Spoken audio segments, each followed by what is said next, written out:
Bienvenidos a todos, las personas que ya nos han acompañado en sesiones anteriores, las personas que se están uniendo al programa. Como decíamos, hoy vamos a estar hablando de El Camino del Héroe, en relación sobre todo con esos dos libros que hemos venido trabajando. Ahorita ya acabamos de terminamos con El Hobbit, la sesión de hoy en 15 días, que es exactamente, hoy en 15 es junio 25, vamos a empezar con el club de lectura de Harry Potter y la Piedra Filosofal. Hoy vamos a estar hablando sobre todo de Harry Potter y de El Hobbit. Vamos a ponerlos en contacto alrededor de la teoría del camino del héroe, que viene de un libro que se llama El héroe de las mil caras, de Joseph Campbell. Entonces, si puedes pasar la siguiente diapositiva. Joseph Campbell fue un mitólogo, estudioso de la literatura de las religiones comparadas norteamericano. Su trabajo ha sido muy influyente, sobre todo este concepto que se llama el camino del héroe. Es parte de ese libro que se llama El héroe de las mil caras. Lo que hace en El héroe de las mil caras es comparar una cantidad de historias de héroes de distintas mitologías. Uno de sus intereses era mostrar cómo hay unas conexiones muy interesantes entre las mitologías y las religiones occidentales y las mitologías y las religiones orientales, demostrando cómo hay una estructura similar en todas estas historias, que él recoge y él llama el camino del héroe. Básicamente el camino del héroe se inicia en la parte de arriba. Hay primero una llamada a la aventura al héroe, ya sea el héroe mismo decide ir a enfrentar un problema o hay un dios o un ayudante de algún tipo que que lo obliga a tomar ese camino de la aventura. Hay un guía, un mentor que acompaña al héroe, que lo invita a la aventura. Luego tenemos fíjense que hay una raya atravesando, que es el cruce del portal, del umbral, el momento en el que el héroe pasa de un mundo conocido a un mundo desconocido, un mundo extraño, un mundo peligroso, que puede tener una cantidad de características, ya las veremos. Luego hay un periodo de pruebas y ayudantes, eso también lo podemos ver en los cuentos de hadas. Hay una serie de encuentros, una serie de peligros, una serie de hazañas que el héroe debe realizar, y eso lo lleva a conseguir ya sea talismanes, objetos de poder o aliados, como lo vamos a ver por ejemplo en Harry Potter. Luego finalmente hay un enfrentamiento final, una prueba final, un momento final de lucha para el héroe, normalmente un enfrentamiento con un monstruo particularmente peligroso, con un villano, a partir del cual el héroe recibe una recompensa. A veces en algunas historias el héroe tiene que escapar porque el villano lo puede perseguir o alguien más lo puede perseguir. Hay un segundo cruce del umbral al mundo normal y hay un momento de lo que Joseph Campbell llama el elixir, que es una restauración del mundo gracias a esta recompensa que encontró el héroe. Entonces ahora sí podemos pasar. El primer momento, Campbell lo divide en tres momentos. Entonces el primer momento es la partida, que es dejar ese mundo conocido y pasar a un mundo extraño. Esto está tomado precisamente del héroe de las mil caras. Aquí hice una traducción.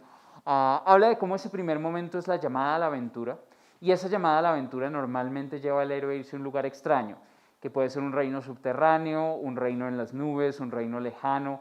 En la literatura medieval, en las historias de los caballeros, normalmente implica salir de la ciudad, salir del castillo y llegar al bosque. El bosque normalmente en las historias de caballeros es el lugar donde lo extraño sucede.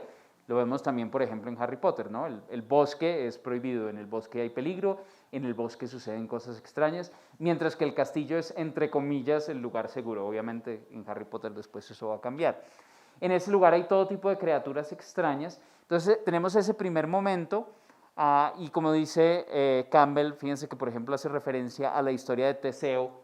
Teseo decide enfrentar al Minotauro porque cuando llega a Atenas se entera que los atenienses han perdido una guerra contra Creta, y los cretenses como castigo les ponen que cada cierto tiempo tienen que enviar a un grupo de jóvenes atenienses, hombres y mujeres, para que entren al laberinto, y en el laberinto está el Minotauro al que le van a sacrificar a estos jóvenes, y entonces Teseo decide entrar en la aventura para terminar con esa práctica para derrotar al Minotauro. O puede ser que obliguen al héroe a salir. que es el caso, por ejemplo, de Odiseo o Ulises. Él está regresando de la guerra de Troya, se encuentra con Polifemo, mata a Polifemo, que es el cíclope, y eso enfurece a Poseidón, y Poseidón resuelve que Odiseo o Ulises no puede regresar a casa, y entonces usa los vientos, porque Poseidón es el dios del mar, usa los vientos y sus poderes para llevar a Ulises de un lado a otro del Mediterráneo y encontrar todo tipo de aventuras, Calipso, Circe, los lotófagos, etc. Entonces no es porque el héroe decida, sino porque lo obligan un poco a hacer eso. ¿Cómo vemos esto entonces en esos dos libros de los que estamos hablando? Si podemos pasar a la siguiente. En el Hobbit es muy claro. En el Hobbit está muy tranquilo en su casa, está fumando su pipa, acaba de tener un gran desayuno, está muy relajado, cuando de pronto aparece Gandalf. Y Gandalf es una de esas figuras de mentor, de guía de las que habla Campbell, ya hablaremos de eso más adelante. Él está muy tranquilo, de repente aparece Gandalf, e incluso es interesante cómo Bilbo, cuando describe a Gandalf, ya lo está describiendo como una de esas personas que llevan a la aventura, ¿no? Él se acuerda de pronto, sabe finalmente quién es Gandalf y dice, Gandalf, claro, pero usted acostumbraba a venir y hacía que los jóvenes se fueran, y además se fueran, ¿no? Que hicieran todo tipo de aventuras, en busca de aventuras, cualquier cosa, desde trepar árboles a visitar elfos o zarpar barcos. Fíjense que el lenguaje corresponde casi exactamente con lo que dice Campbell, ¿no? Es esa idea de ir a lugares lejanos, y Bilbo sabe que Gandalf ha llamado a muchos jóvenes hobbits a que se vayan a esos lugares lejanos. Entonces llega Gandalf y hay una conversación entre los dos, y Gandalf dice, yo le voy a dar lo que usted quiere, porque él le ha pedido perdón, no le he pedido perdón, sí le he pedido perdón, le voy a dar lo que quiere, más aún, iré tan lejos para embarcarme en esa aventura muy divertida para mí, buena para ti y quizás también muy provechosa. Entonces ahí llega Gandalf a ofrecerle la aventura al hobbit.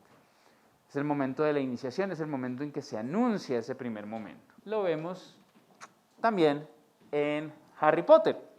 Harry Potter no es que alguien venga a invitarlo a la aventura, bueno, después sí, pero inicialmente es una carta, es una invitación, ¿no? A la famosa señor Potter, queremos informarle que usted ha sido recibido a la Academia Hogwarts, a la escuela Hogwarts de brujería y hechicería, creo que es la traducción de magia y hechicería. Entonces claramente es una invitación, llega en forma de carta. Incluso pues hace poquito salió para los fanáticos de Harry Potter una edición que tiene elementos pop-up de unos ilustradores ingleses que se llama Mina Lima. Esta no es tomada exactamente de ahí, pero tiene como elementos incluida la carta que se puede abrir y mirar. Es una edición súper bonita. Creo que van los primeros dos números nada más por ahora. Eventualmente tendremos más. Pero es un caso clarísimo de esa invitación, ¿no? Harry Potter vive una vida cotidiana o una vida tranquila, bueno, entre comillas, cotidiana, no necesariamente tranquila, porque los tíos de Harry Potter son terribles, y le llega esta invitación, y es una invitación para irse a otro mundo, a un mundo distinto, para convertirse en mago, que en este caso también quiere decir convertirse de alguna manera en un héroe. Si en algún momento quieren preguntar algo o comentar algo, levantan la mano y seguimos. Muy bien. Campbell también reconoce, sin embargo, que aunque esa invitación llega, en muchos casos en la vida real y también en los libros, los héroes la pueden rechazar. Pueden decir, yo no me quiero ir en esta aventura, porque además las aventuras son peligrosas y llenas de lugares extraños y criaturas extrañas, y los héroes pueden rechazar esa llamada. Pero es un ejemplo interesante, porque fíjense que lo mismo que la llamada puede ser por decisión propia del héroe que decide irse, o porque lo llama alguien más, la negativa también puede venir de otras personas. Obviamente, el caso más claro, avancemos una diapositiva, en el Hobbit mismo es el que dice no, ¿no?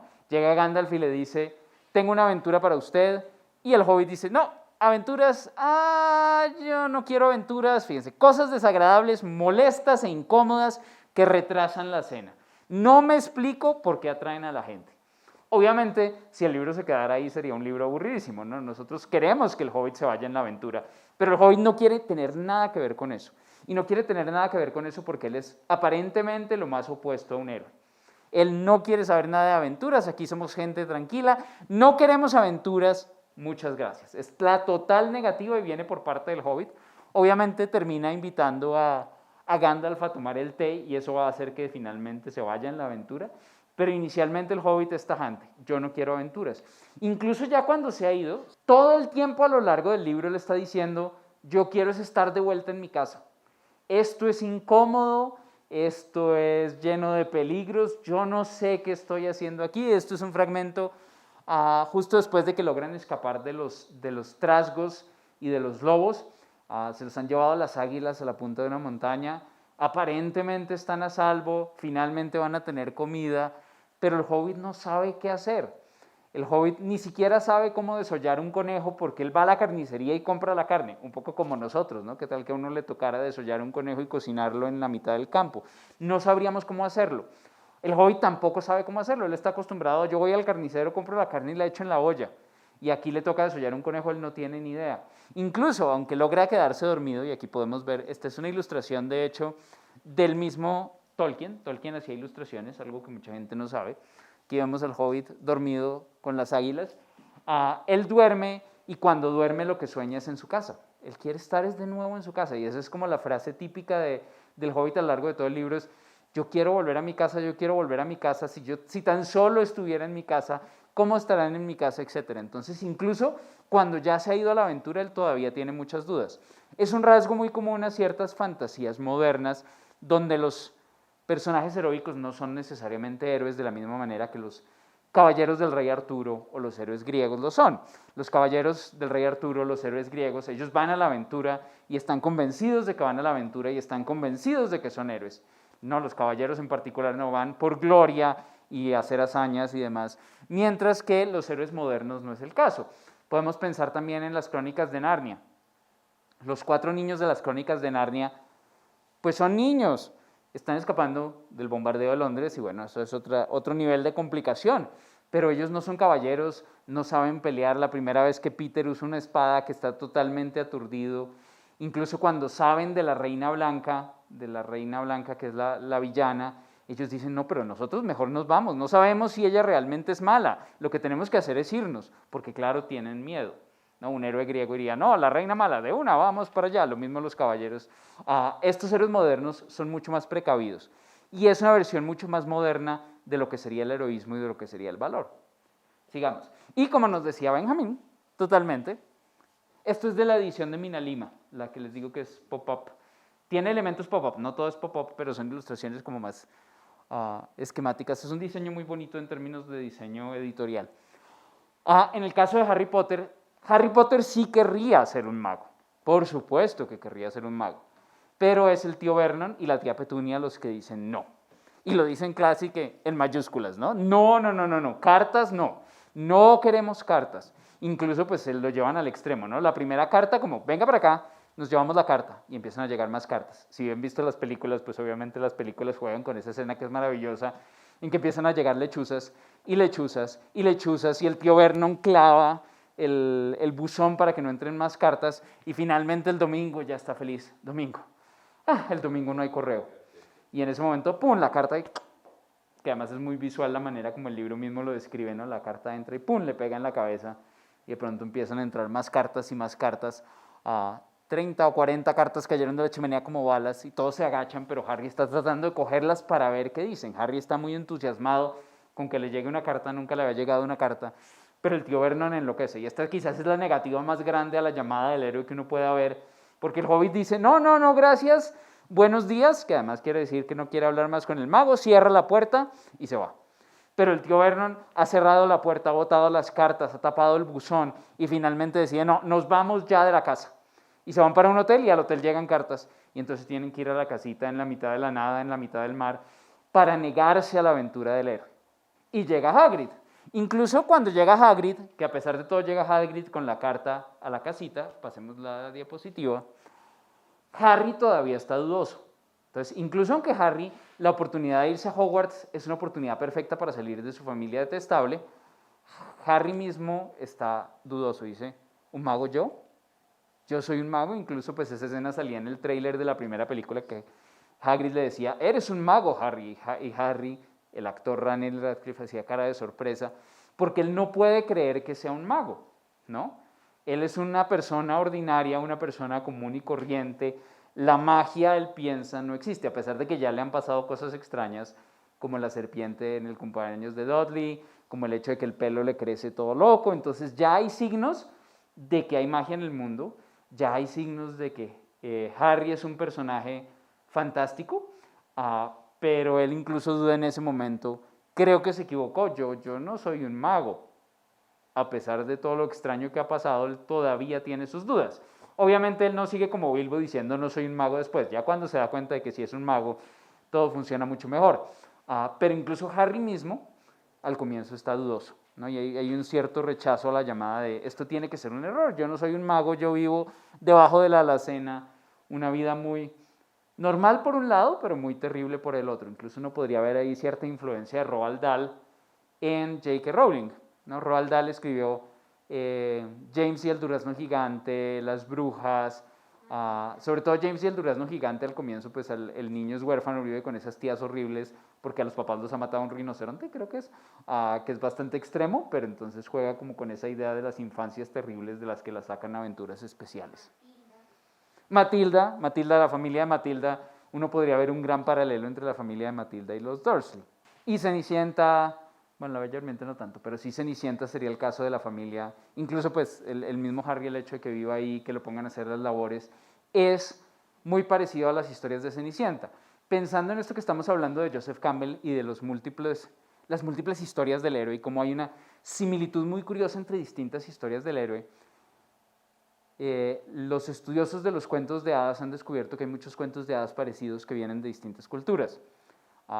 Y no solo en Europa, que digamos hay distintas versiones de Cenicienta, una italiana, una francesa, sino por ejemplo hay cenicientas chinas y cenicientas de los nativos americanos. Cuando hablamos de cenicientas son historias de jóvenes que la madrastra o la mamá o los padrastros o los papás los ponen a hacer labores extremas, ¿no? Que los toman como sirvientes. Y curiosamente ese tipo de historias aparecen en muchas culturas. Lo mismo las princesas dormidas.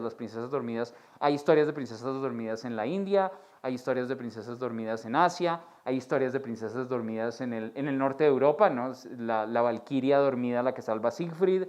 Obviamente están las versiones que nosotros conocemos, entonces hay un montón de historias que tienen elementos similares en distintas culturas. Esas normalmente se llaman variantes de un cuento de hadas, los que hacen folclorismo y mitología comparada. Menciona historias mesoamericanas también, todo porque todas estas historias tienen estructuras similares. El punto de Campbell es, y digamos, creo que en ese sentido hay psicólogos que estarían muy de acuerdo, que hay ciertas preguntas y ciertas inquietudes comunes a todos los seres humanos que se expresan en este tipo de historias. Una vez los héroes resuelven que sí van a ir a la aventura, normalmente se encuentran con una figura protectora, tiende a ser un anciano o una anciana, y en el caso del anciano normalmente es un pequeño hombre del bosque, un mago, un ermitaño, un pastor, un herrero, que le brinda consejo y amuletos a ese héroe. Si pensamos en los griegos, por ejemplo, uno podría pensar en Perseo. Perseo es uno de los grandes héroes griegos, el que derrota a la medusa Gorgona.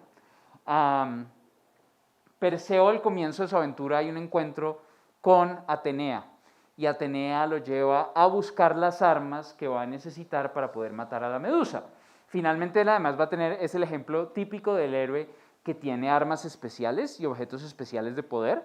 Perseo, de hecho, tiene una cantidad de objetos que uno quisiera tener. Perseo recibe una bolsa mágica que no tiene abertura, que es para meter la cabeza de la medusa. Hades, el dios del inframundo, le presta su yelmo, es un yelmo que lo vuelve invisible. Hermes, el dios mensajero, le presta sus sandalias con alitas, entonces puede volar. Y además le dan un escudo muy pulido, con el que puede mirar a la medusa como espejo, un poco parecido a lo que pasa en Harry Potter después con el basilisco, y una espada muy afilada capaz de cortar la cabeza de la medusa. Entonces recibe todos estos objetos mágicos. El otro ejemplo podría ser, y está claramente en los orígenes de Dumbledore y en los orígenes de Gandalf, el mago Merlín. El mago Merlín, como figura guía y protectora del rey Arturo. Incluso si les interesa la historia del rey Arturo, una manera muy interesante de entrar a esa historia es a través del libro Camelot de T.H. White, que es un libro ya del siglo XX, es en el que está basado la película de Disney de La espada en la piedra. No sé si la han visto. Todas esas escenas de Merlín y Arturo y toda la educación de Arturo hasta el momento en que saca la espada está en T.H. White, en la versión de Camelot de T.H. White. En inglés se llama El que fue rey y lo será de nuevo, The Once and Future King, creo que es el título en inglés de T.H. White. de esa historia, en que vemos todo ese primer encuentro de Arturo con el mago Merlín, la educación de Merlín al rey Arturo, y obviamente el rey Arturo, pues cuando se convierte en rey, cuando finalmente toma la espada de Excalibur y la saca de la piedra, que lo marca como el rey. Veamos entonces cómo se ve esto en esos libros de los que estamos hablando. Desde luego, el mago Merlín es muy parecido a Gandalf. La llegada de Gandalf en el libro está marcada claramente como una entrada a un mundo de maravillas, ¿no? Gandalf, en el momento en que se menciona, dice Gandalf, y nos dice el narrador, si solo hubieses oído solo un cuarto de lo que yo he oído de él, y he oído solo muy poco de todo lo que hay que oír, estaríais preparado para cualquier especie de cuento notable. Entonces ya sabemos, en el momento en que aparece Gandalf, estamos entrando a otro, lo que llamaría Campbell, otro espacio de significación, ¿no? Un espacio de poder, de situaciones extrañas. Y fíjense además, Bilbo lo único que ve es un anciano con un bastón, casi sacado de Campbell, ¿no? La idea del anciano junto al camino es muy común en los cuentos de hadas, ¿no? Los príncipes salen y de pronto van caminando por el bosque y al lado del camino hay una viejita pidiendo limosna. Y claro, el hermano mayor dice no, y pasa derecho y algo malo le va a pasar. El hermano siguiente vuelve y hace lo mismo y normalmente es el hermano menor el que comparte con la viejita su pan, o el que ayuda a la viejita o al viejito de alguna manera, y esa viejita o viejito le da un consejo o un objeto mágico que después lo va a ayudar. Casi todos son viejos, además porque la vejez normalmente se asocia con la sabiduría, incluso si pensamos en términos de los mitos griegos de la guerra de Troya, Néstor es el héroe griego más viejo, y siempre que hay que tomar una decisión, hablan con Néstor, porque es el más viejo y el más sabio. En la tragedia griega, ahorita hace un rato hablábamos de tragedia, está Tiresias, que es el adivino ciego, él también es mayor y es el que sabe los designios de los dioses. Incluso pues estas figuras las puede uno ver muchas veces, puede ver a Gandalf, puede ver al mago Merlín, incluso si pensamos como en tiras cómicas, los guardianes del universo en Linterna Verde, son también mentores muy viejos, o en el universo Marvel, Nick Fury podría tener como un poco ese rol de líder, del más sabio, el profesor X en los X-Men, como haciendo conexiones con cultura popular. Sigamos. Incluso en el Hobbit, Gandalf al comienzo va a jugar un papel fundamental. Cuando el Hobbit se encuentra con los trolls, él trata de robarles, se mete en todo tipo de problemas, los trolls capturan a los enanos y es finalmente Gandalf, esa figura protectora, el que se devuelve, porque él se ha ido adelante a explorar el camino, se devuelve y lo salva, y eso lleva directamente además al momento en que encuentran las espadas mágicas. Entonces de nuevo volvemos a ver una similitud con esa historia, por ejemplo el rey Arturo, con esa historia de Perseo, ese primer momento, ese encuentro con los trolls, la intervención de Gandalf como guía, como protector, como mentor, que lleva al descubrimiento de las armas. Obviamente aquí Thorin y Gandalf tienen espadas y Bilbo tiene solo un cuchillito, él descubre un cuchillito que después va a descubrir que es mágico. Pero el hecho de tener un arma mágica lo identifica claramente como un héroe. Piensa uno también en Thor, por ejemplo, en el universo Marvel, Thor la versión del cómic más que Thor el dios nórdico, el martillo, ¿no? Poder levantar el martillo, que es una imagen muy artúrica, el que levante este martillo, si es digno, tendrá el poder de Thor. Si nos vamos al universo de ese Linterna Verde recibe su anillo porque es una persona que puede controlar el miedo, y entonces recibe el anillo que es el alma más poderosa del mundo, de nuevo eso lo marca como un héroe. Incluso pues, obviamente en el Señor de los Anillos va a estar el anillo también, ya más adelante hablaremos del anillo, cuando Bilbo le pasa el anillo a Frodo, y más adelante en Rivendell, Bilbo le da su espada mágica, esa misma espada mágica que acabamos de ver, se la pasa a Frodo. Bilbo le da su espada a Frodo y le da su armadura y le da el anillo. Entonces queda como con el equipamiento completo. Y por otro lado tenemos a Aragorn, ¿no? Aragorn, como el rey Arturo, es rey porque tiene la espada que estuvo partida y ha sido forjada de nuevo, ¿no? Las espadas son un símbolo muy importante en este tipo de historias. Desde luego, pues en Harry Potter, como decíamos ahora, el guía al comienzo sobre todo va a ser Hagrid. Es un caso curioso porque aunque Hagrid tiene su imagen, barba, ¿no? muy mago de barba, es gigantesco, uno pensaría más en Dumbledore, ¿no? Dumbledore parece mucho más paralelo al mago Merlín, parece mucho más paralelo a Gandalf. Y Dumbledore se va a volver el guía de Harry Más adelante, a lo largo del libro, él va a tener un papel cada vez más importante y a lo largo de la serie va a tener un papel muy importante. Además, Dumbledore se va a ver a sí mismo un poco como el papá adoptivo de Harry. Hagrid incluso tiene el rasgo curioso de que Hagrid no es particularmente sabio en el sentido en que Gandalf, el mago Merlín y Dumbledore son sabios, ¿no? Hagrid nunca termina, es expulsado del colegio, la varita de Hagrid ha estado rota, ¿no? Está puesta en el paraguas, pero se supone que es ilegal que él tenga su varita en el paraguas. Entonces es un personaje que sirve mucho más como guía porque conoce el mundo mágico, pero no es necesariamente tan sabio y poderoso como serían otros guías. Incluso dentro de la misma piedra filosofal, Dumbledore juega un papel más importante, digamos, en la segunda mitad. ¿No? Lo podemos ver como un guía, como un mentor clave en el momento del espejo de Erised, ¿no? Y más adelante vamos a saber además que Dumbledore le envía la capa de invisibilidad a Harry, ¿no? Entonces también hay como un juego, un momento de Dumbledore cumpliendo ese papel de otorgar objetos especiales y guiar al personaje. Pero al comienzo definitivamente es Hagrid. En Animales, ¿cómo es? No, sí, al fin, eso ya es en Los Crímenes de Grindelwald, o al final de Animales Fantásticos, no, en Los Crímenes de Grindelwald, cuando vemos por primera vez al Dumbledore joven, nos cuentan que, o nos hacen saber que Dumbledore era el que había mandado indirectamente, con ciertas artimañas, a Newt Scamander a Nueva York. Entonces Dumbledore está como detrás de todas las cosas. Incluso al final de la piedra filosofal, cuando Harry ya está hablando con Dumbledore en la cama del hospital, Dumbledore confiesa que él le dio todas las herramientas para que pudiera pasar las pruebas y obtener la piedra filosofal y en últimas proteger la piedra filosofal de Quirrell y de Voldemort, ¿no? Entonces él está siempre como detrás de las escenas. Muy bien, sigamos.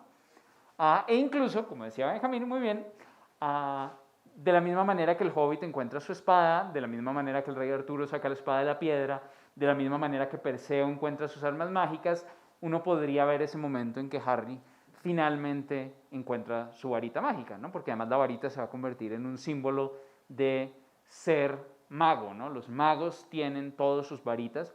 Es una varita además que es muy personal, cada mago tiene su propia varita, y es una varita además que nos anuncia que Harry tiene un destino que cumplir, porque obviamente Ollivander va a señalar, qué curioso, ¿no? El fénix que dio la pluma de la varita de Harry es el mismo fénix que dio la pluma de la varita de Voldemort. Entonces aquí es uno de esos momentos en que uno piensa, ¿será que J.K. Rowling tenía todo planeado?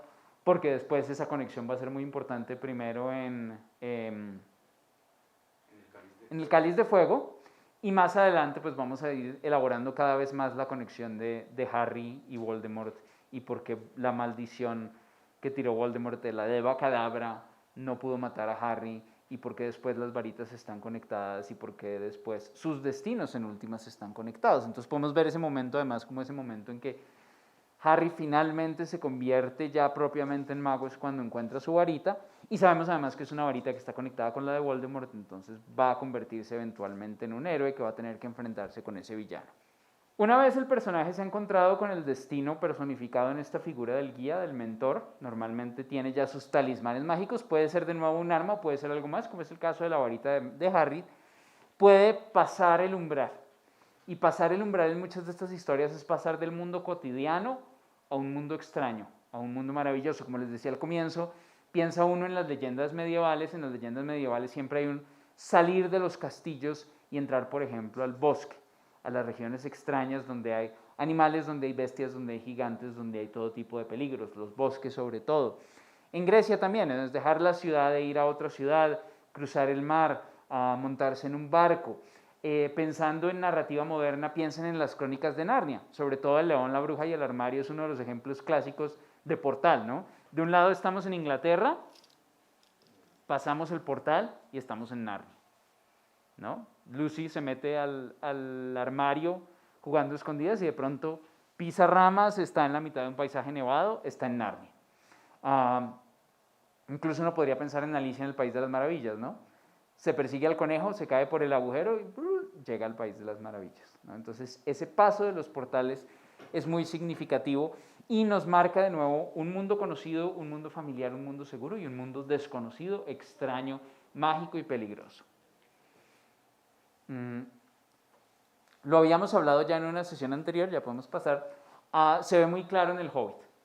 En el Hobbit, el comienzo del viaje salen de la zona de confort, y esta es una ilustración también de Tolkien mismo, del país de los hobbits, donde todo es tranquilo, donde todo es seguro, árboles, comodidad, unos espacios muy tranquilos, muy seguros, y pronto entran a unos espacios más extraños, donde hay oscuridad, donde hay ruinas de antiguos castillos. Además, obviamente empieza a llover, están todos mojados, no pueden comer, no hay posadas, los caminos son feos. Es decir, estamos entrando claramente a otro espacio. Y obviamente, esos espacios normalmente tienen un guardián. La primera prueba del héroe es enfrentarse con el guardián de los portales. En el caso del Hobbit, como lo mencionaba antes, es el encuentro con los trolls. Los 3 trolls, Guilleberto y se me olvida cómo se llama el otro siempre, Tom. Los 3 trolls son el primer peligro real que los viajeros encuentran en su camino. Envían a Bilbo a que Bilbo mire a ver qué es el peligro, qué es esa luz que están viendo los enanos más adelante. Bilbo llega, ve, se da cuenta que son trolls y resuelve que él tiene que robarse el bolsillo de los trolls. Entonces trata de robarse el dinero de los trolls, y en el momento en que coge la bolsa de los trolls, la bolsa empieza a gritar y los trolls lo capturan. Es un caso muy interesante en que el héroe falla su encuentro con el guardián. El primer peligro con el que se enfrenta Bilbo es un desastre completamente. Finalmente, obviamente, Gandalf lo salva, y es interesante que en el Hobbit tenemos 2 momentos de cruce de portal. Ese primer momento, ¿no? Salimos de la tierra de los hobbits, entramos en una zona más peligrosa, pero incluso después, cuando pasan las montañas, cuando dejan Rivendell y suben las montañas, volvemos a tener esa idea del portal. Entonces casi que hay 2 momentos de portal y un momento de transición más largo, que es el momento en que Bilbo está subiendo la montaña, mira hacia atrás y empieza a ver su casa y dice, abajo deben estar cosechando, yo estoy aquí subiendo en las montañas, va a ser verano aquí abajo y aquí estamos con frío, con lluvia. Entonces volvemos a ver ese paso entre 2 espacios, además en el mapa de la Tierra Media, ¿no? De las montañas hacia el oeste, ¿sí? No, hacia el este, perdón, de las montañas hacia el este es la zona peligrosa, ¿no? Y hablan de más allá del yermo, incluso Rivendell es conocida como la última casa familiar, el último lugar seguro, porque están entrando a las tierras salvajes donde hay todo tipo de peligros. Incluso lo puede uno también trazar, pues, desde ahí también al género pastoral, ¿no? Pues, eso es posterior a Moro, esa Edad Media, Renacimiento, esa idea de los pastores como personajes que viven en una naturaleza benéfica, en una naturaleza muy tranquila, versus el momento de entrar a los bosques, que son zonas no civilizadas. Tiene que ver también con las experiencias de las distintas culturas. Obviamente, estar en las tierras conocidas, estar dentro de una ciudad, detrás de las murallas de la ciudad, si pensamos como en ciudades antiguas, es mucho más seguro que vivir en el campo, y es mucho más seguro que vivir en el bosque o en las regiones donde ya no hay tanta gente, donde no hay tanta seguridad, donde pueden llegar lobos y osos y bandidos de todo tipo, ¿no? Sigamos. Curiosamente, en Harry Potter también podemos hablar de múltiples portales, ¿no? El primer portal, diría yo, es Diagon Alley, el callejón Diagon, que literalmente hay que abrir un portal, ¿no? Entran al Leaky Cauldron, al caldero chorreante, mueven los ladrillos de la pared y la pared se abre para revelar ese espacio propiamente mágico. Entonces es un primer portal. Y después hay un segundo portal que podría ser el viaje en tren, ¿no? Es un viaje de un lugar familiar, porque además salen de la estación de King Cross, que es una estación real en el Londres real que nosotros conocemos. Si uno va a Londres puede ir a la estación, pero claro, salen de la plataforma 9 3/4 y se van en viaje en tren, y el tren los lleva a Hogwarts. Ya cuando estamos en Hogwarts, claramente estamos en un mundo mágico, lo mismo que en Diagon Alley, pero entonces podemos ver esos dobles portales. De nuevo, ese plegable de arriba, más o menos recreado, es de la edición de Minalima que salió hace poco de Harry Potter y la Piedra Filosofal, que de nuevo tiene algunos elementos de pop-up o de movibles manipulables, etc. Muy bien, sigamos. Dentro de ese portal, aunque Harry, digamos, no tiene que enfrentar a un enemigo terrible como los trolls, el troll en Harry Potter aparecerá posteriormente, uno podría ver a Malfoy como un primer peligro para Harry, como un primer momento en que Harry demuestra su carácter heroico. Y curiosamente hay dos encuentros con Malfoy, en la tienda de túnicas y posteriormente en el tren. Y son dos momentos que son de alguna manera pruebas de carácter para Harry. ¿No? El primer momento, además, esta ilustración me encanta, que es de Jim Kay, que es el que hace la edición grandota ilustrada de Harry Potter. El primer momento es un niño que no sabemos ni siquiera muy bien quién es, pero claramente es un niño antipático, ¿no? Voy a molestar a mis papás hasta que me compren una escoba. Después, cuando ve a Hagrid, dice quién es ese tipo, y entonces Harry le dice que es el guardián de las llaves, el guardabosques, y entonces otro dice es como un sirviente. A Harry incluso le recuerda a Dudley, y Dudley ya sabemos que es lo peor. Entonces hay como un primer momento en que Draco Malfoy claramente está ubicado en oposición a Harry. Incluso Draco dice que él quiere ser Slytherin, y eso va a ser muy significativo después. En el tren tenemos de nuevo el encuentro entre Malfoy, Harry y Ron, ¿no? Que Harry no se asocia con Malfoy cuando Malfoy le empieza a decir hay familias que son mejores que otras, que obviamente pues tiene resonancias también en lo que pasa en el mundo real. Y Harry dice que él quiere ser amigo de Ron, y es un ejemplo interesante de cómo hay una prueba, ¿no? Harry tiene que decidir si se va con Malfoy o se queda con Ron, y eso hace que Ron se vuelva su amigo, y Ron va a ser uno de sus ayudantes a lo largo de toda la historia, obviamente uno de sus amigos también. El tránsito de Harry, sin embargo, podemos decir que termina con el sombrero seleccionador, que hay un momento en el que Harry básicamente decide que él puede llegar a ser un héroe y que no quiere ser un villano, ¿no? Interesante, el primero que habla de las casas es Malfoy, y Malfoy está diciendo Slytherin, yo quiero ser Slytherin. ¿Te imaginas que le toque a uno Hufflepuff? Pobres Hufflepuff, nadie los quiere tanto, a pesar de ser buenas gentes. ¿Te imaginas que a uno le tocara ser Hufflepuff? Y Harry no sabe de qué le están hablando. Y al final el sombrero seleccionador además oye a Harry. Harry dice, no es Slytherin, no es Slytherin, no es Slytherin. Incluso hay un pequeño momento de tentación en que el sombrero le dice, ¿estás seguro que no quiere ser Slytherin? Porque en Slytherin usted podría ser muy poderoso. Y Harry dice, no, en Slytherin no, en Slytherin no, en Gryffindor. Y ese es un momento en que Harry mismo rechaza la posibilidad de más poder asociada, digamos, a ser malvado en alguna medida. No todos los Slytherin necesariamente son malvados, pero pues sí están obsesionados con el poder, y Harry decide que él quiere ser Gryffindor. Y como sabemos, a medida que leemos la serie, Gryffindor son normalmente muy asociados con los valores heroicos, ¿no? Se destacan sobre todo por su valor. En el momento en que ya queda definido en Gryffindor es como el final del portal para Harry. Campbell menciona también, pasemos a la siguiente, que a veces el portal, y este es un elemento muy recurrente, muy interesante, implica una entrada a lo que él llama la barriga de la ballena, que normalmente es un descenso, puede ser también un descenso al inframundo, un momento en que parece que el héroe se ha perdido o incluso ha muerto y finalmente resucita, ¿no? Reaparece. En los mitos griegos pues hay varios héroes que de hecho van al inframundo. Una de las 12 tareas de Hércules es bajar al inframundo y traer a Cerbero, el perro de 3 cabezas, que además pues obviamente es influencia para Harry Potter, desde el inframundo. Y el héroe más famoso en bajar al inframundo es Orfeo. Orfeo es este músico maravilloso que incluso puede calmar las tempestades. Él hace parte de la tripulación del navío de Argos en la historia de los argonautas, pero su hazaña más memorable es que su esposa muere, Eurídice, y él decide ir al inframundo a rescatar a Eurídice, a sacarla de allá, y de hecho casi que lo logra. Orfeo es uno de esos casos en que el héroe finalmente fracasa, porque logra recuperar a Eurídice, pero Hades le advierte que no se puede voltear a mirarla, sino hasta que hayan dejado el inframundo, y en el último momento Orfeo cree que no viene con él, y se voltea y la condena a quedarse en el inframundo. Pero es un caso de estos héroes que entran en lo profundo y vuelven a salir.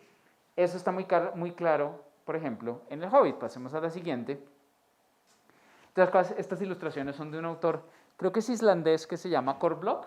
Todas sus ilustraciones son así como esos muñequitos y parecen además tapices orientales, y es uno de los ilustradores favoritos, o era uno de los ilustradores favoritos de Tolkien. Cuando Tolkien alcanzó a ver ilustraciones, este era uno de los que más le gustaban, y si no estoy mal, la de abajo la tenía Tolkien en su casa, el original. de Cory Bloch. Hay todo un libro de ilustraciones de Cory Bloch para El Señor de los Anillos más que El Hobbit. Pero, de cualquier manera, en El Hobbit tenemos ese momento cuando están además en las cavernas, y de nuevo son cavernas que bajan a lo profundo, una especie de inframundo, están escapando, Gandalf los salva del rey de los goblins, y en el momento del escape hay un momento en que uno de los enanos tiene que llevar a Bilbo, el enano se tropieza, Bilbo sale dando botes, están en la mitad de los túneles, están peleando, se van y se les olvida a Bilbo. Bilbo además se ha pegado en la cabeza, queda inconsciente, que podría verse casi como una forma de muerte. Cuando se despierta está totalmente a oscuras, en el inframundo total. Y empieza a tantear, primero va a encontrar el anillo, que va a ser muy importante, y después se va a encontrar con Gollum y va a tener su primer enfrentamiento con él, el primer enfrentamiento en que además logra salir airoso, que es un duelo de acertijos. Y después de que logra salir triunfante, pasemos a la siguiente, lo vemos de nuevo como un héroe. Esa imagen me encanta porque además Bilbo se ve todo creído, como ya, aquí estoy. Él aparece, encuentra a los enanos están furiosos con él porque se quedó en las cuevas. Gandalf dice que tiene que volver porque pobre el Hobbit lo van a matar, y de pronto él se quita el anillo y dice, y aquí estoy. Y es el primer momento en que los enanos lo empiezan a ver como un personaje realmente heroico, como que empiezan a ver su valor, porque hasta ese momento siempre se han quejado de para qué trajimos a este Hobbit no sirve para nada. Y vemos entonces claramente como en Campbell hay una aparente muerte y desaparición del héroe, un enfrentamiento con ese otro yo que podría ser el Gollum, sobre todo si leen después El Señor de los Anillos, sabemos que Gollum era además muy parecido a un hobbit antes de ser corrompido por el anillo, y hay un reaparecer, resucitar después de haber pasado esa prueba de pasar por el inframundo.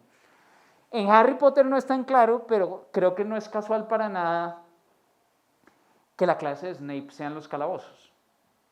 Y aquí estamos hablando todavía de los primeros momentos de Harry en Hogwarts.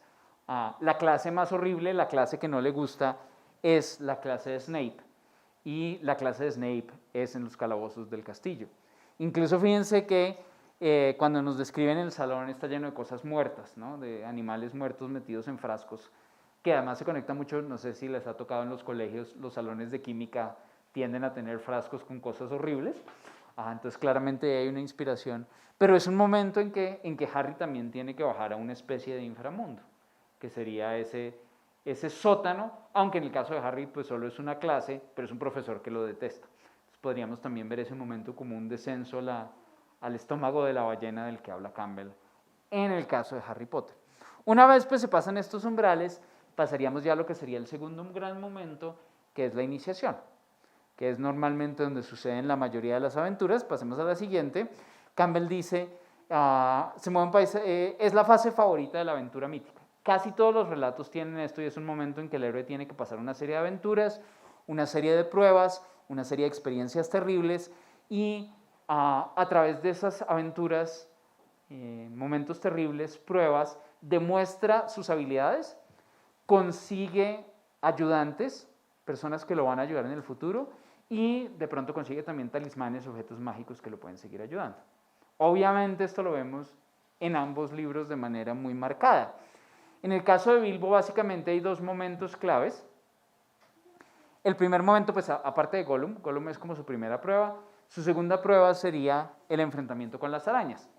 Ya lo había mencionado en una sesión anterior, Tolkien odiaba las arañas, le parecían espantosas, y por eso hay tantas arañas terribles en sus relatos. En El Hobbit hay arañas, y después en El Señor de los Anillos está ella la araña, Shelob the Spider, que es gigantesca y horripilante. Incluso en el Silmarillion está un Goliant, que es la mamá de ella la araña, también una araña gigante y horrible. De cualquier manera, Bilbo, devolvámonos todavía, eso. Bilbo, cuando está en el Bosque Negro, él se pierde, se queda de nuevo inconsciente en la mitad de la noche, y cuando se despierta de pronto la araña está tratando de ponerlo en su telaraña, y es la primera vez que él está realmente solo. Después de Gollum es la segunda vez, porque con Gollum estuvo solo, es la segunda vez que está solo, y en ese momento saca su espada y logra matar a la araña. Incluso está el momento claramente heroico en que dice, le voy a dar un nombre a la espada. Todas las espadas mágicas tienden a tener nombres, ¿no? La espada del rey Arturo es Excalibur, el martillo de Thor es Mjolnir. El hecho de darle nombre a estas armas les da un carácter muy especial. Incluso si pensamos en Harry Potter, hay una varita con nombre importante, que es la varita de la varita de Sauco, perdón, que es la varita que va a ser la varita más poderosa de todas, ¿no? Entonces, darles un nombre propio. Sigurd, la espada de Sigurd, creo que es Gram.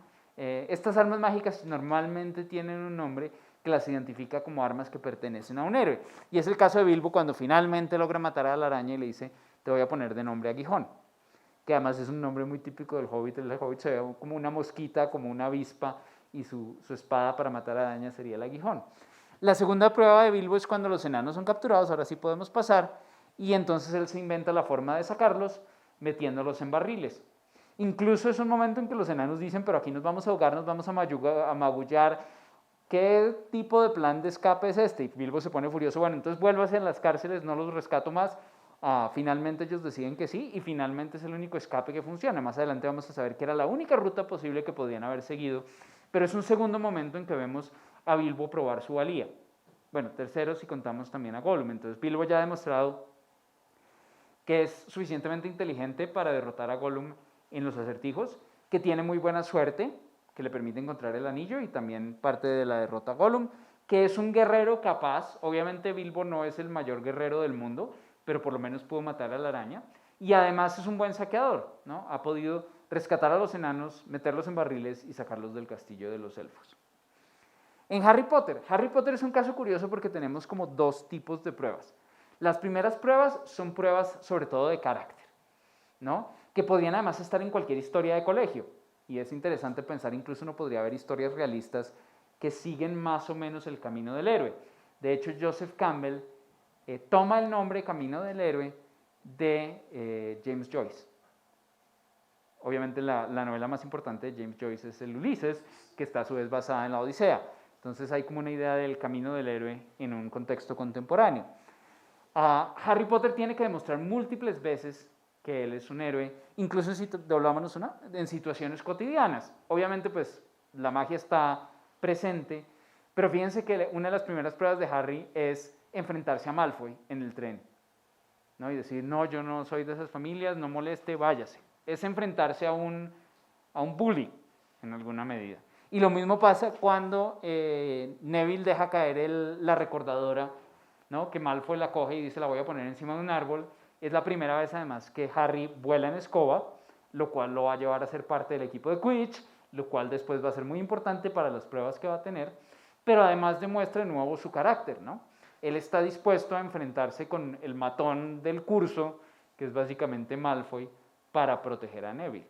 Y después obviamente pues Neville además va a tener un papel importante. Entonces son pruebas muy cotidianas, muy normales. Ahora hay pruebas mucho más heroicas, ahora sí podemos pasar, como el enfrentamiento con el troll. Y de nuevo, Bilbo enfrenta a 3 trolls, Harry enfrenta a uno. Y es un momento de nuevo en que Harry no es particularmente poderoso. Fíjense que pues, para lo que usa la varita es para clavársela por la fosa nasal al troll, pero demuestra su carácter heroico. Ron también ayuda, de hecho Ron es el que usa el Wingardium Leviosa para usar el bastón el mazo del troll y dejarlo inconsciente, pero ambos están aquí ya cumpliendo un rol mucho más claramente heroico, un rol que normalmente además le reservaríamos a los adultos. Y fíjense que de nuevo, ¿qué pasa por haber derrotado al troll? Que Hermione se va a volver su amiga. Hasta el momento Hermione solo ha dicho que nadie puede portarse mal, incluso les cae regular a Harry y a Ron, porque es una sabelotodo. Después de este momento ya se va a volver amiga. Y pues obviamente ustedes saben, si han visto las películas o leído los libros, que Hermione va a cumplir un papel muy importante. Entonces fíjense que tenemos esos dos tipos de pruebas.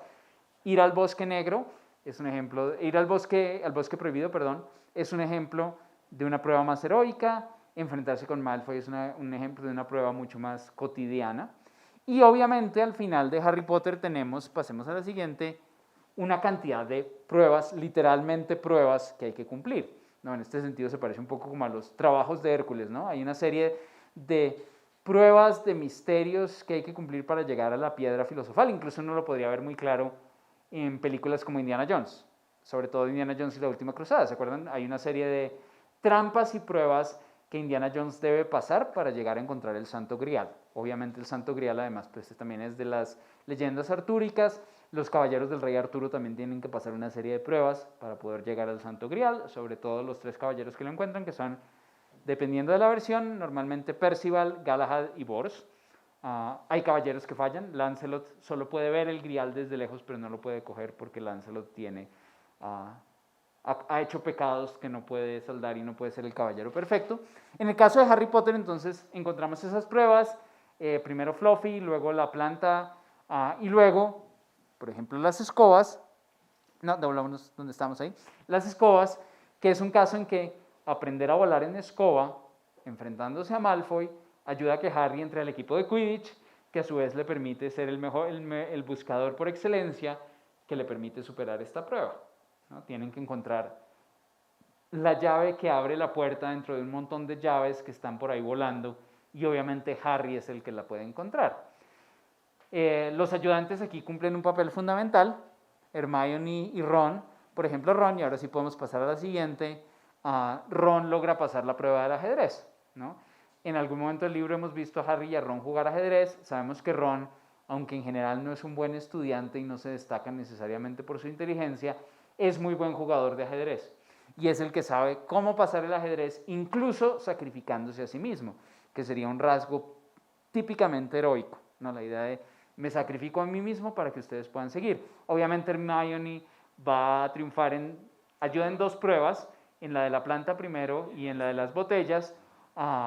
Entonces también Hermione, de quien se han hecho amigos al salvarla de los trolls, les permite pasar la prueba y llegar finalmente al momento de esa prueba final, que sería el encuentro con Quirrell, que es precisamente el final de la etapa de la iniciación. Ahora sí podemos pasar, como dice Campbell,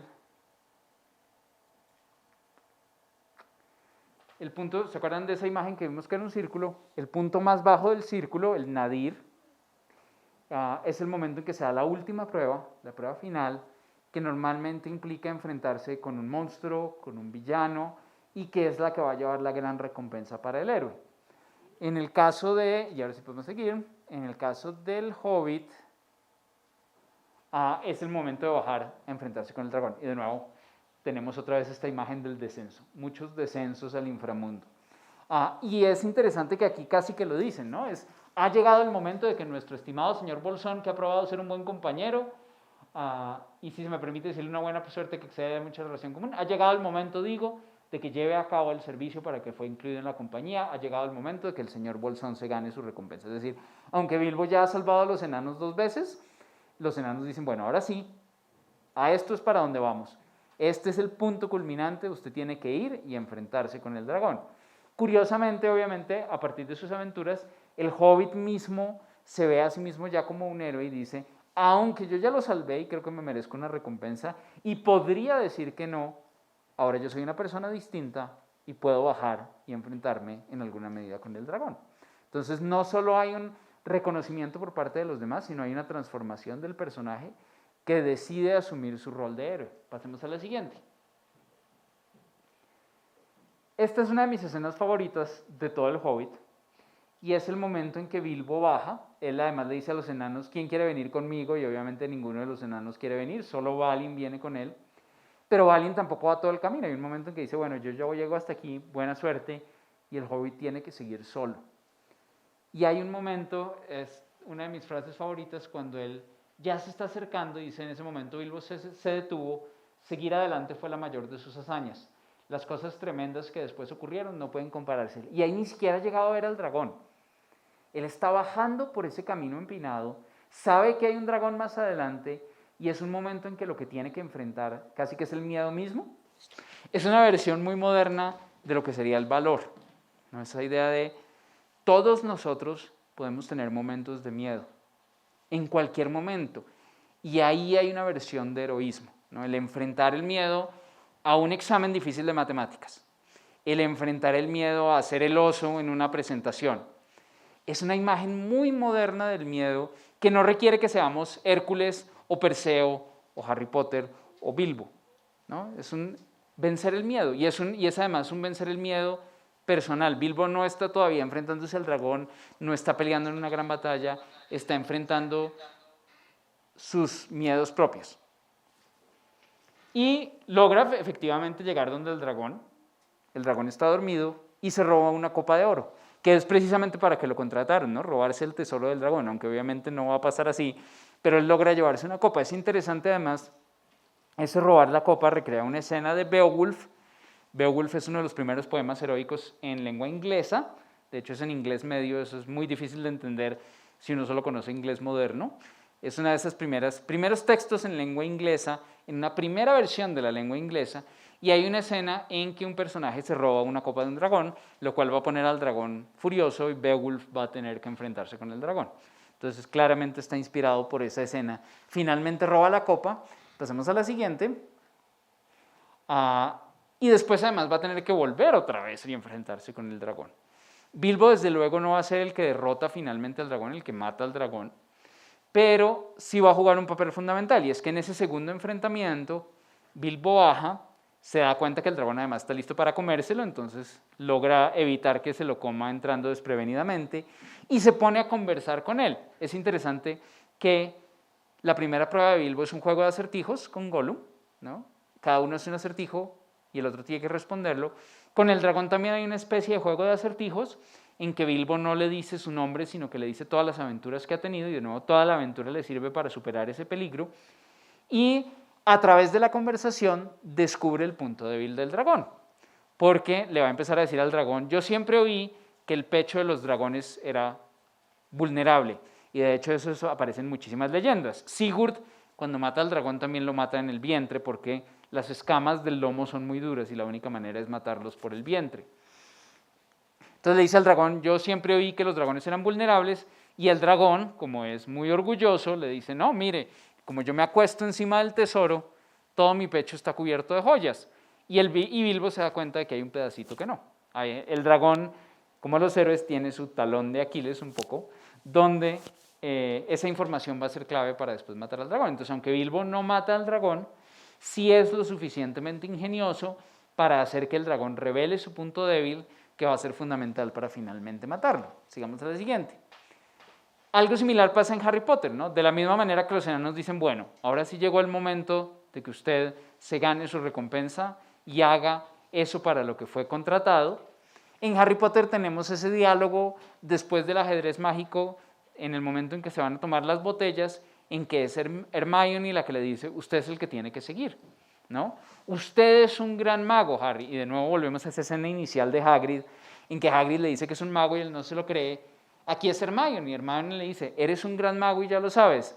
Y Harry de nuevo duda un poco: pero es que usted es la mejor maga, usted es la más inteligente. Y Hermione le dice: libros, inteligencia, hay cosas mucho más importantes, amistad y valentía.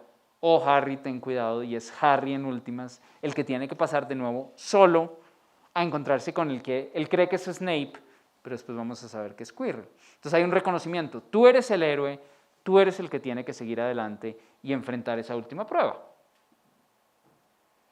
que desde luego tiene que ver con con Quirrell y con Voldemort. Esto también es de la edición de Mina Lima, que tiene como uno puede quitar un poco el turbante y ver detrás la cara de Voldemort. Y entonces Harry primero se mira en el espejo, de nuevo, el espejo ha sido una de sus pruebas iniciales, ¿no? El alejarse del espejo con la ayuda de Dumbledore. Se ve en el espejo, logra encontrar la piedra, y de nuevo es interesante, fíjense que en ambas historias hay un momento de robo o apropiación de un objeto. El Hobbit coge la copa, después el Hobbit además va a coger la piedra de Tror, que va a ser un momento importante, y Harry tiene que coger la piedra filosofal. Se mira en el espejo, además la prueba del espejo es clave porque solo puede coger la piedra el que no quiera usarla, que de nuevo es un símbolo de heroísmo. Coge la piedra y es en ese momento que Quirrell se desenvuelve su turbante y sabemos que en lugar de nuca tiene la cara horrible de Voldemort. Y entonces ese enfrentamiento con el villano que recrea un poco, y puede haber un paralelo muy claro entre Bilbo y el dragón y Harry y Voldemort. Además, Voldemort tiene características de serpiente y los dragones tienen también sus características reptilianas, ¿no? Sigamos. Lo cual nos lleva al último enfrentamiento, ¿no? En que está ese momento en que Quirrell coge a Harry y le quema las manos y Harry se enfrenta a él incluso físicamente, lo toca y logra trancarlo lo suficiente hasta que Harry mismo se desmaya, y es ahí que Dumbledore finalmente logra salvarlo, pero Harry ya se ha apropiado de la piedra filosofal y ha logrado detener a Quirrell y a Voldemort el tiempo suficiente para que Dumbledore alcance a llegar. Llegamos entonces, después de todo este viaje, a la tercera etapa del camino del héroe, que es el regreso. Una vez se obtiene la recompensa, pasemos a la siguiente, que puede ser las runas de sabiduría, puede ser el vellocino de oro, puede ser la princesa dormida. Los héroes tienen que regresar a su casa. Vellocino de oro, por ejemplo, es un caso clásico. Jasón tiene que conseguir el vellocino de oro, hace su arco, contrata un montón de héroes. Hércules hace parte de sus héroes, Orfeo, Cetes y Calais, Castro y Pólux. Todos van en el navío de Argos, llega, enfrenta sus pruebas, porque además el rey de no me acuerdo cómo es la región, pero la región le pone varias pruebas para que pueda coger el vellocino de oro. Tiene que sembrar los dientes del dragón y salen guerreros y tiene que pelear con los guerreros y tiene que derrotar a un dragón propiamente dicho. Finalmente coge el vellocino de oro y escapa de regreso a su casa. Los caballeros de la mesa redonda siempre salen, tienen aventuras y tienen que volver a Camelot, donde comparten sus aventuras. Entonces el último movimiento es, una vez se obtiene la recompensa, hay que regresar de nuevo al mundo cotidiano, al mundo conocido, al mundo familiar, al mundo seguro. Pasa en el Hobbit obtiene primero la copa, la sube con los enanos, vuelve a enfrentarse con el dragón y luego se roba la piedra del arca, porque toda la gente, todos los distintos grupos de este mundo se han enterado que el dragón está muerto, quieren apropiarse del tesoro y lo único que se le ocurre a Bilbo es robarse la piedra de Tror para que puedan negociar y así evitar la guerra. Y es un momento además interesante en que se reconoce a Bilbo como héroe. El rey de los elfos le dice, usted merece esa armadura enjollada que tiene. Incluso le dice, Bilbo Bolsón es más digno de llevar la armadura de los príncipes elfos, ¿no? El rey elfo, Bardo, reconocen a Bilbo y Gandalf también. Gandalf lo dice, muy bien hecho, lo ha hecho muy bien. Todavía falta algo, pero lo ha hecho muy bien. Que es, pasemos a la siguiente, hay un momento de escape, o lo que se podría asociar con el escape del que habla Campbell. Campbell dice que a veces cuando los héroes obtienen su recompensa, el villano o alguien más los persigue. En este caso no hay persecución como tal, pero sí hay la llegada de los distintos ejércitos a la montaña. Todos se quieren apropiar del tesoro del dragón y Bilbo tiene que contemplar desde lejos. De nuevo es una escena que está muy influenciada por la experiencia de Tolkien en la Primera Guerra Mundial. Él peleó en la Primera Guerra Mundial y tenía una visión muy crítica de la guerra y la podemos ver en Bilbo. Bilbo, a pesar de que Bilbo se ha convertido en un héroe y ha demostrado que puede, por ejemplo, pelear con arañas, la experiencia de la batalla es terrible para él y él lamenta tener que participar en esa experiencia. Sin embargo, finalmente, el bien triunfa sobre el mal. Bilbo casi que no juega un papel en esa batalla y es interesante porque Joseph Campbell habla de cómo a veces en este periodo del regreso es alguien más el que tiene que venir a socorrer al héroe, y en este caso serían sobre todo las águilas y Beorn, que han sido personajes que Bilbo ha encontrado antes, del cual se ha hecho amigos. Las águilas llegan, empiezan a luchar con los goblins y finalmente es Beorn el que logra derrotar al jefe de los goblins, a Azog, y gana finalmente la batalla. Pasemos a la siguiente, lo que nos lleva a ese último momento de reconocimiento.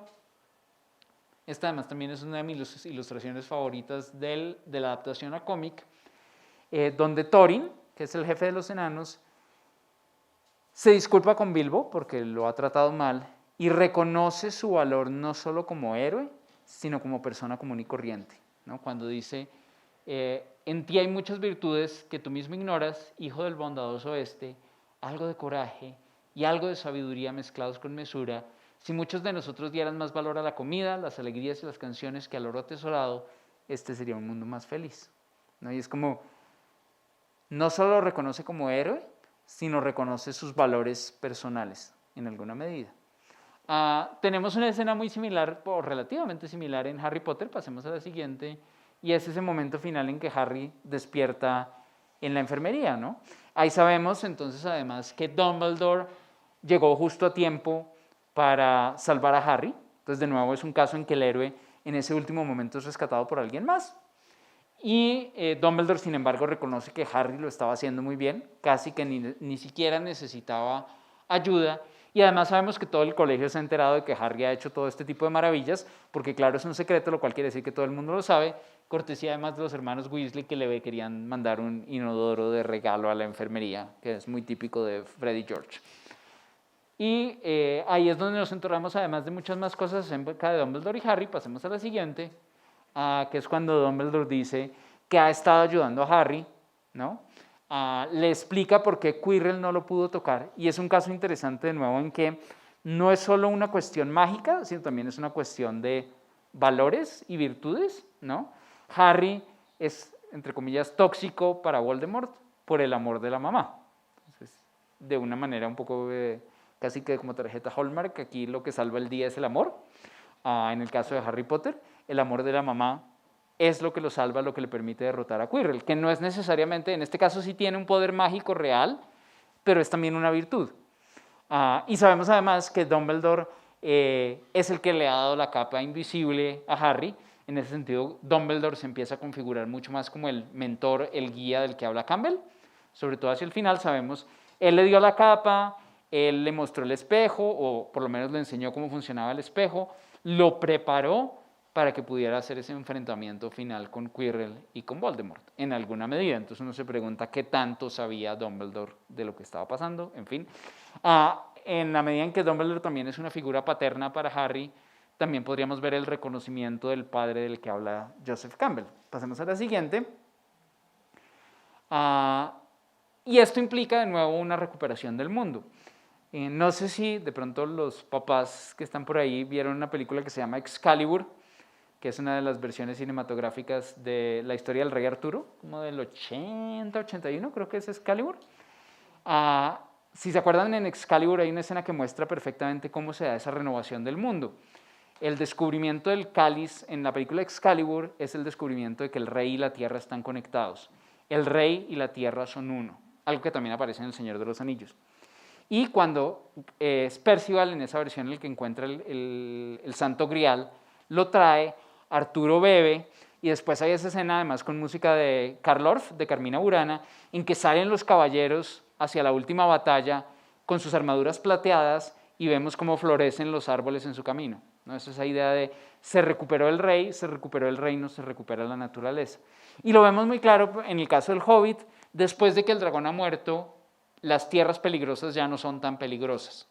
Es además primavera, los trolls están ocultos, ellos van con Beorn, todo está más tranquilo, es un nuevo mundo, es un mundo renovado. Incluso pues Bilbo mira hacia atrás, ve la montaña solitaria y dice, los dragones tienen también su final, ya he cumplido con mi misión, he triunfado y eso ha permitido la renovación del mundo. Pasa de alguna manera también en Harry Potter, ¿no? Esa escena final de la gran celebración. Además, Slytherin ha ganado la Copa de las Casas, pero hay unos puntos finales, que además es el reconocimiento de todos los héroes. Puntos para Ron por jugar ajedrez, puntos para Hermione por demostrar su inteligencia, puntos para Harry por su valor, y además ahí empezamos a ver cómo cada uno empieza a tener sus características particulares, y finalmente además puntos para Neville por enfrentarse a sus propios amigos, que de nuevo es una hazaña que cualquier persona podría cumplir, ¿no? Neville no hace nada extraordinario, sino demuestra más sus virtudes internas, y eso lleva a la renovación de, ¿no?, Dumbledore golpeando las manos, y las decoraciones de Slytherin cambian por las decoraciones de Gryffindor, y además las otras casas, Ravenclaw y Hufflepuff, están felices, el mundo está de nuevo en orden. Incluso lo dicen, parecía que la vida iba a volver a la normalidad en Hogwarts, ¿no? Después de la aventura, el mundo vuelve a estar en orden. Ahora sí podemos pasar. El final del ciclo entonces es el regreso a casa. Y de nuevo hay un paso del umbral de un mundo al otro. Ahora estamos pasando ya del mundo desconocido al mundo conocido, donde se comparte esa recompensa con los demás. Pasemos a la siguiente. Lo vemos muy claro en el Hobbit. El Hobbit poco a poco va volviendo a la tierra que conoce, cada vez está más cansado, cada vez quiere estar más en su casa, incluso hace ese poema, que es muy bonito, hay mucha poesía en el Hobbit, en El Señor de los Anillos también, a Tolkien le encantaba la poesía, donde habla de, aunque los caminos llevan muy lejos y llevan a lugares donde el sol no brilla, y al mar lejano, y a las nieves y las montañas, los caminos también regresan por fin al lugar lejano. Los ojos que fuegos y espada han visto y horrores en salones de piedra, miran al fin las praderas verdes, colinas y árboles conocidos. Y ese es el último momento en que Gandalf dice, el Hobbit, eres una persona distinta. Y ya estás volviendo a casa. Y lo vemos también en Harry Potter, ya cerrando, en la descripción que se hace, ¿no? Los estudiantes empiezan a quitar sus túnicas, se ponen su ropa común y corriente, empezamos a pasar por ciudades Muggle, van bajando a la plataforma 9 3/4 y entran en la estación de King Cross. Incluso ese desorden en el mundo que estaría representado por la familia de Dudley y del tío Vernon y Petunia está en orden, ¿no? Aunque siguen siendo tan antipáticos como siempre. Harry menciona al final, y con eso se cierra el libro, que ellos no saben que él no puede usar magia, entonces se va a poder divertir de lo lindo durante las vacaciones de verano. Lo cual nos lleva, y ya con esto es la última de los slides, a la idea de Campbell de que finalmente los dos mundos son uno. El mundo fantástico es un reflejo del mundo real y es otra dimensión del mundo real. Entonces los dos mundos están conectados y finalmente las aventuras que tienen los héroes en el mundo fantástico tienen implicaciones también para el mundo real y permiten renovar el mundo real, que es finalmente donde va todo esto y ahí ya se conecta con todo ese ámbito de lo psicológico que le interesa tanto a Campbell, de cómo el mito representa, ¿no?, esos arquetipos junguianos que estarían en la mente de todo el mundo, y es el encuentro de los dos mundos de nuevo. Y con eso termino mi presentación. George Lucas estuvo muy influenciado por Campbell en la escritura de las primeras 3 guerras de las galaxias. Adams en la escritura de La colina de Watership estuvo muy influenciado por esto. Probablemente Rowling, sin duda.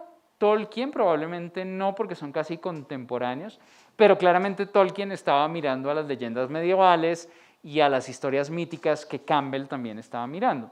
Y eso es una de las cosas más interesantes de esta teoría de Campbell también, de lo que hace Prop con los cuentos de hadas, y es darnos cuenta de cómo hay unas estructuras narrativas que son comunes a toda la humanidad y cómo incluso nosotros hoy en día nos conectamos con este tipo de historias y con las figuras del héroe, y de ahí también que los héroes de DC, los héroes de Marvel, los superhéroes que serían nuestros héroes contemporáneos sigan resonando con nosotros, sigamos buscando ese tipo de figuras heroicas. Sí, digamos que menciona varios elementos y de hecho se supone que uno de los objetivos de Campbell era mostrar la similitud de las religiones orientales con las religiones occidentales, porque esto asocia mitología y religión. Sobre todo hace mención a mitologías hindúes, a historias de la mitología hindú, en donde hay elementos similares. Obviamente uno no ve todos los referentes que usa Campbell, porque él menciona las historias que más ilustran lo que está mostrando en un momento dado. Pero sí hace mucha referencia sobre todo a historias hindúes mitológicas, algunas cosas de África, creo que menciona también algunas, incluso algunas de Mesoamérica. Digamos, si uno ve anime o cine oriental, sí hay elementos comunes. De pronto las puras estructuras tienden a variar, las resoluciones tienden a variar y los ritmos tienden a variar también. Pero todavía hay elementos comunes. No es casual, por ejemplo, que el cine japonés tenga tanta influencia en la Guerra de las Galaxias también, ¿no? La fortaleza escondida se supone que es uno de los referentes más importantes de Una nueva esperanza, que es una película japonesa de Akira Kurosawa. Hay un caso curioso ahí, es los 7 samuráis, que después se reinterpreta como los 7 magníficos en Historia del Oeste. George Lucas, hablando de la Guerra de las Galaxias y hablando de Joseph Campbell, habla de cómo los últimos cuentos de hadas en la tradición norteamericana fueron las películas del oeste. Eran las últimas historias de héroes que resonaron culturalmente, pues antes de la Guerra de las Galaxias y demás, eran las películas del oeste.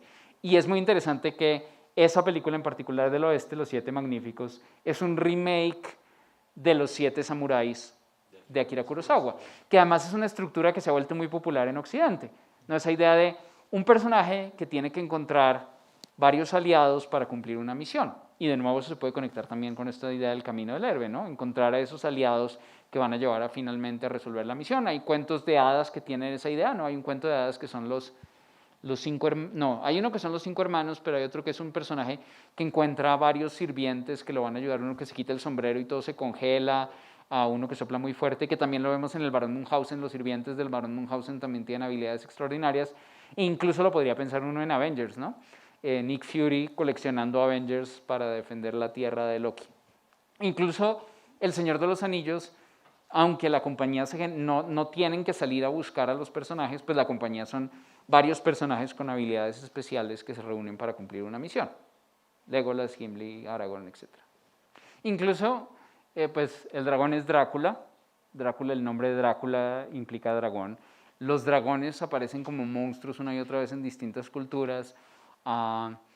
Incluso lo puede uno ver de nuevo pensando en James Joyce, ¿no? En Ulises, como un viaje de Ulises el original en la Dublín de comienzos del siglo XX, ¿no? Que es como esa idea de ver la cotidianidad como un viaje del héroe. Y obviamente pues en el retrato del artista adolescente la formación del héroe literario y novelesco, pero de cualquier manera un héroe en buena medida. E incluso pues de ahí pues eso está ya lo hemos mencionado a Jung y los arquetipos de Jung, ¿no? Que es esa idea de preguntarnos por qué hay tantos cuentos, tantas historias mitológicas, pero también tantos cuentos de hadas que usan los mismos motivos en culturas que no tuvieron contacto, ¿no? ¿Por qué hay una Cenicienta en China? ¿Por qué hay caperucitas rojas? Caperucitas rojas también hay en un montón de culturas. Hay por ahí un libro para niños que es Lompopo, ilustrado creo que es por Ellen Say, que es una caperucita china.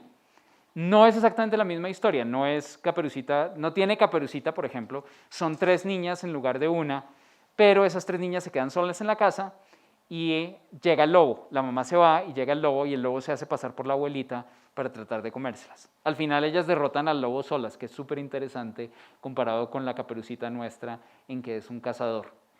O en la que no se salvan, que sería la original de Perrault, que es como una advertencia a las niñas jóvenes, etcétera, etcétera. Incluso pues la misma idea del héroe, el héroe siempre es una representación de virtudes, ¿no?